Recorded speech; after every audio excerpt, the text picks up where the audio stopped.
Nada es permanente excepto el cambio.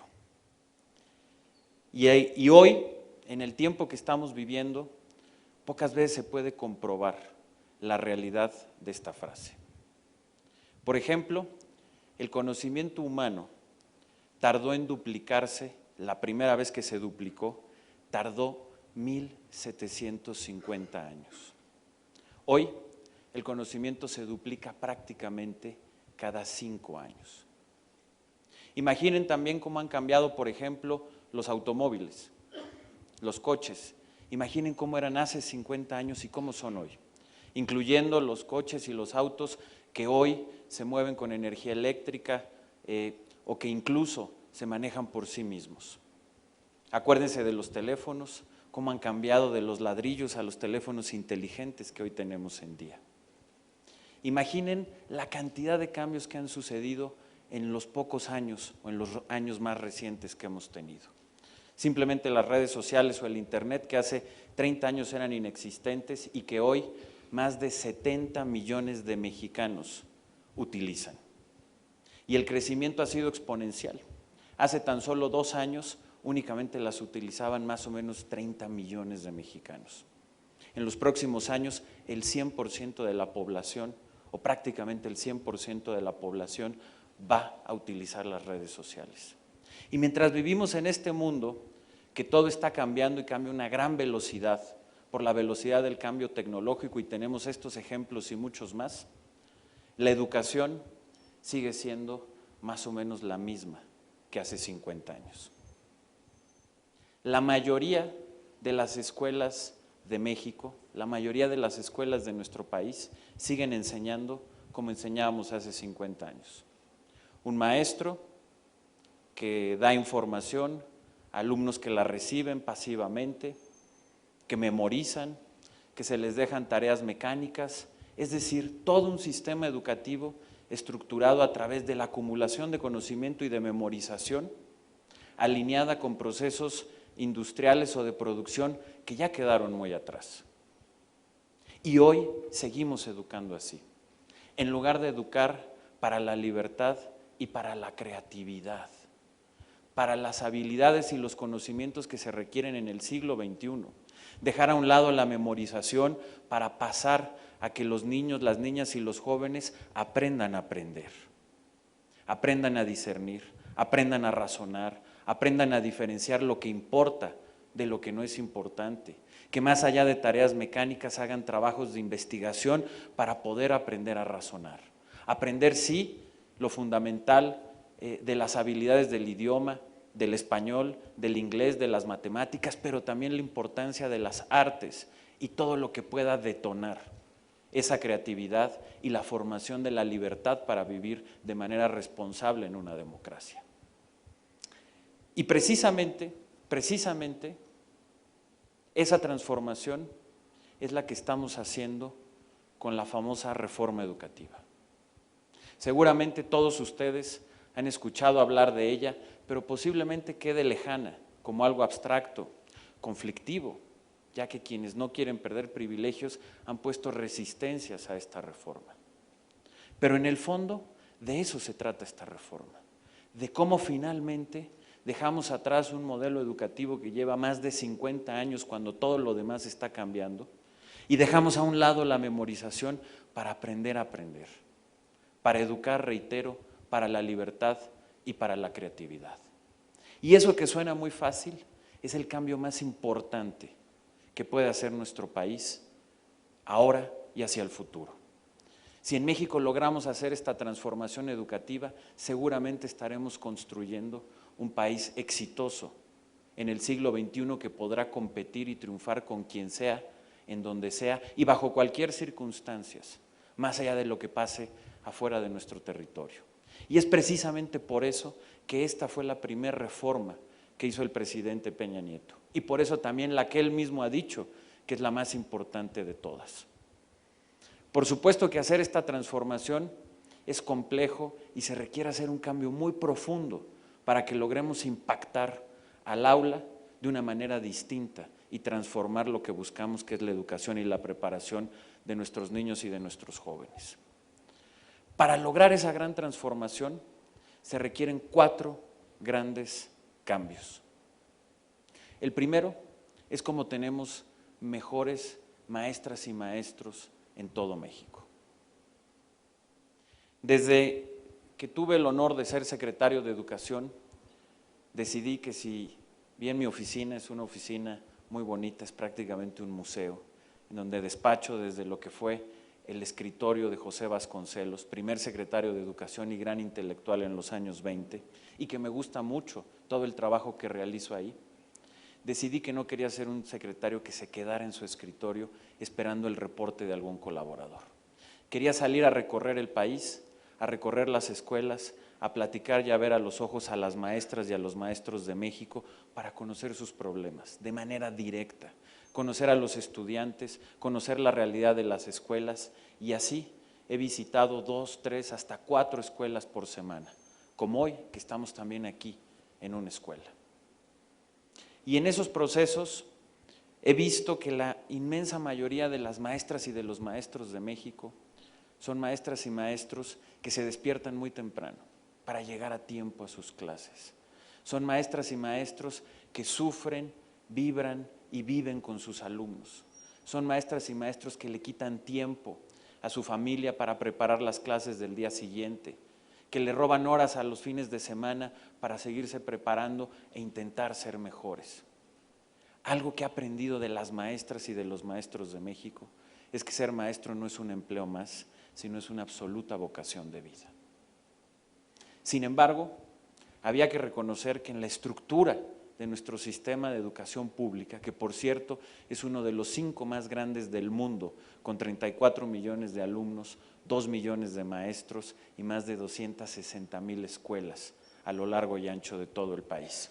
Había que reconocer, decía, que las maestras y los maestros de México no estaban teniendo la oportunidad de poder hacer su carrera a partir del mérito propio.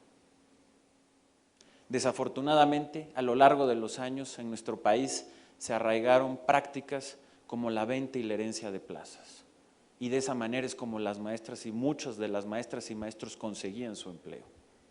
¿O qué pasaba si una maestra o un maestro querían ser directores de su escuela?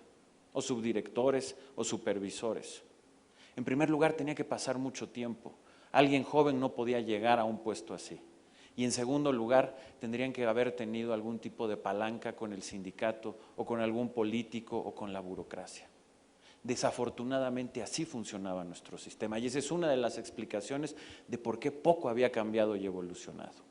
Y precisamente lo que hace la reforma educativa es romper con esta dinámica. Hoy, para ser maestro o maestro en México hay que hacer un concurso y solo entran y llegan los que han demostrado que tienen los mejores conocimientos y las mejores habilidades. Si hoy un maestro quiere ser director o directora, tiene que concursar y ganarse su plaza. Y hoy es algo, este proceso de cambio fundamental es algo que ya está sucediendo. Hace unas cuantas semanas me reuní con un grupo de normalistas del estado de Guerrero. Normalistas que ya hicieron su examen para entrar y ser maestros. Y uno de ellos, un joven muy inteligente de la Normal de Iguala, me decía que su abuelo había sido maestro, su papá era maestro y ahora él iba a ser maestro. Pero que la diferencia es que su abuelo le había heredado la plaza a su papá, pero su papá ya no se la pudo heredar a él por la reforma educativa. Sin embargo, él concursó y él se ganó esa plaza por su propio mérito y eso lo hacía sentirse mucho más orgulloso de que consiguió ser maestro por sus conocimientos y por su mérito y no porque su padre le hubiera heredado una plaza. En Coahuila estuve también con un maestro joven, un normalista que va a ser ya maestro, que me platicó que durante muchos años su papá estuvo ahorrando para que él pudiera comprar una plaza. Y llegó la reforma educativa y obviamente ya no podía comprar su plaza. Sin embargo, se presentó al examen y demostró que tenía las habilidades y los conocimientos y hoy se ganó su plaza por su mérito, lo cual también lo hace sentir muy orgulloso y a nosotros garantizar que es un maestro que va a enseñar bien a los niños y a las niñas de México. Estuve también hace poco en Zapopan, en Jalisco, en donde una maestra joven de 30 años pudo ser directora porque concursó y ganó su plaza. Y lo que ella me decía es esto hubiera sido impensable, imposible, antes de la reforma educativa. Antes hubiera tenido que esperar 15, 20, 25 años para llegar a esta posición y debía haber tenido algún tipo de palanca para que me dieran esta dirección. Hoy me la gané y a mis 30 años soy una maestra joven, dinámica, que quiere sacar adelante a su escuela. Esa es la transformación que se está logrando hacer en los maestras y los maestros de México para que sean mejores y podamos romper con la vieja estructura de una escuela autoritaria, de una escuela burocrática y de una escuela en donde se memorizaba, y demos el paso a que los niños y las niñas aprendan a aprender. La segunda gran transformación precisamente tiene que ver con la escuela. ¿Cómo transformamos la organización de las escuelas para que pueda florecer la creatividad? Para que les demos mayor autonomía de gestión y las maestras, los maestros y los directores puedan sacar adelante la energía junto con las madres y los padres de familia y los alumnos de escuelas creativas. Quitarles carga burocrática, darles el acompañamiento pedagógico que requieren. En fin, en pocas palabras, cómo reorganizarlas para, reitero, romper con esa escuela burocrática y tener escuelas creativas que enseñen para la libertad y la innovación. Y eso se está haciendo a través de un programa que se llama La Escuela al Centro. Pero además, también es muy importante sacar a las escuelas del rezago en el que se encuentran en materia de infraestructura. Hoy les puedo decir que desafortunadamente, y esto es algo que a todos nos duele mucho, por ejemplo, el 11% de las escuelas del país no tienen baños, o el 10% no tienen luz. Y antes hubiera sido imposible transformar esta realidad porque simplemente no teníamos la información. Hoy, también gracias a esta transformación la tenemos, y hay un programa que se llama Escuelas al 100 que está invirtiendo 50,000 millones de pesos adicionales, es decir, 2.5 billones de dólares adicionales para arreglar 33,000 escuelas y dejarlas en estado de dignidad. Hoy hay escuelas que ya se están transformando y cuando las visito uno ve en la cara de las niñas y los niños la felicidad de tener baños, de tener agua, de tener luz y de cómo una instalación digna les transforma la calidad de la educación. La tercera gran transformación tiene que ver precisamente en cómo cambiamos el modelo pedagógico que hoy tenemos.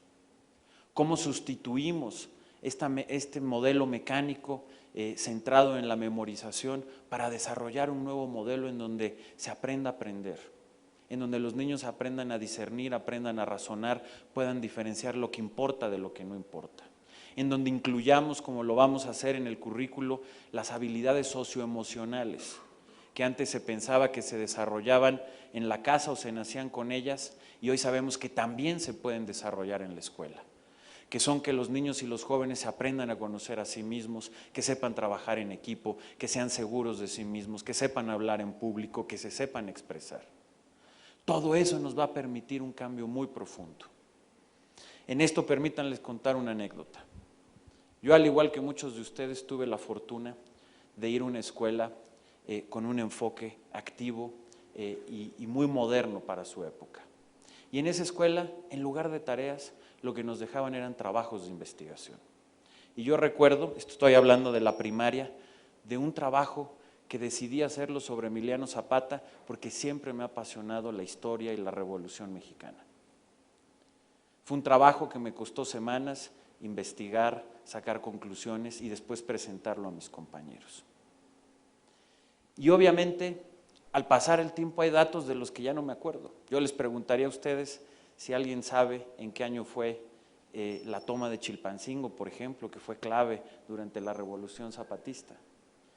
Probablemente muy pocos lo recuerden, fue en 1914, pero eso es lo de menos, porque lo que importa es entender en este caso por qué surgió un movimiento así, cómo se desarrolló y lo más importante, cuáles fueron las consecuencias para México. Y esa fue la oportunidad que yo tuve, de poder aprender a través de un ejercicio y de razonar más allá de datos que no importa si te los memorizas o no, los buscas en Google y aparecen en ese momento. Esa es la transformación que queremos lograr en las escuelas. Por cierto, en ese trabajo también aprendí a leer. Y aprendí a leer, y cuando digo esto, no es que haya aprendido a leer las palabras, eso ya lo sabía hacer, sino aprendí a entender el contenido de un texto, que es también parte fundamental del cambio educativo que necesitamos tener en nuestro país. Y hablando de leer, seguramente todos ustedes conocen a Andrea, a quien desde aquí le mando un saludo muy cariñoso. Precisamente niñas como Andrea es lo que queremos con esta transformación educativa. Niñas que estén atentas, listas, seguras de sí mismas, respetuosas. Esa es la transformación que queremos lograr. Y finalmente, el cuarto elemento, que todos estos cambios y todas estas transformaciones lleguen a todas las mexicanas y a todos los mexicanos, que no se queden unos cuantos, que tengamos las becas para los alumnos que realmente lo necesitan, que no tratemos a las escuelas teniendo unas de primera y otras de segunda, sino todas iguales, que los niños y los jóvenes que tienen alguna discapacidad sean incluidos en estas escuelas y en este proceso de cambio. Y así, si ustedes ven, si ponemos todo esto como piezas de un rompecabezas y vemos que si podemos transformar a los maestros a través del mérito y dejamos atrás la venta y la herencia de plazas y lo sustituimos por un sistema de mérito y de concurso para que se puedan desarrollar profesionalmente. Transformamos la organización de las escuelas y también su infraestructura. Por el otro lado, tenemos un nuevo modelo pedagógico que deje a un lado la memorización y haga énfasis en cómo se aprende a aprender. Y esto lo llevamos a todos los lugares, es decir, lo hacemos con equidad e inclusión. Tendremos la transformación más grande para nuestro país, que es la transformación educativa. Nelson Mandela dijo que el arma más poderosa para transformar al mundo es la educación. John F. Kennedy dijo que el desarrollo de un país depende del desarrollo de su educación. Hay un proverbio tibetano que me gusta mucho que dice que un niño sin educación es como un ave sin alas. Y yo estoy convencido que el cambio y la transformación de México empieza con el cambio y la transformación de su educación que tenemos que hacer todos juntos y que de eso se trata y que a eso los invito que lo hagamos todos juntos. Muchísimas gracias.